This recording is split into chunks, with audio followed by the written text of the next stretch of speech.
We now turn to Chicago and Jacob Bunge. Jacob is here to tell us more about the continuing pressure on Nasdaq following the Facebook faux pas, if that's what you can call it. Jacob, hello. Thanks for joining us. Early morning there, it looks like in Chicago. The sun's shining bright. Right. So continued pressure on Nasdaq following the Facebook IPO. What do we have now in terms of what regulators are looking at? Well, the regulators have been looking at this since the day of. That was May 18th. Obviously, there are a lot of issues with trades going unconfirmed for several hours that day, a lot of fallout for retail investors, institutional investors, and the regulators, and by this we mean the Securities and Exchange Commission that oversees Nasdaq.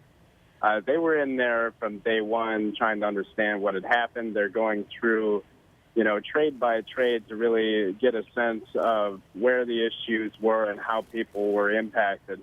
So what the situation is we are understanding it right now. The regulators could come back to Nasdaq and say at the end of their review, Nasdaq, we have a decent grasp on what went wrong here. We need you to take steps X, Y, and Z to make sure that this doesn't happen again. Now, Jacob, hasn't Nasdaq itself said that they've taken the steps necessary, that they've reviewed their trading platforms and they say, okay, we figured it out? Exactly, yeah. Now, some of this, you're right, Nasdaq has said, the following Sunday, in fact, that they were going to change the process they use for opening up stocks at IPO. And, that's fine. Nasdaq had they brought stocks to market yesterday, but the thing is that may not be enough to go all the way there for the regulators. They may want to see something changed in the supervisory roles, the people who are overseeing the process, how those people interact with one another, communication, that sort of thing, which, you talk to the customers that were affected by this time and time again, they say the communication here was a problem. So there's all manner of different things that the regulators can ask them to do, and we've seen them do this sort of thing as recently as last fall when they sanctioned a smaller exchange company called Direct Edge.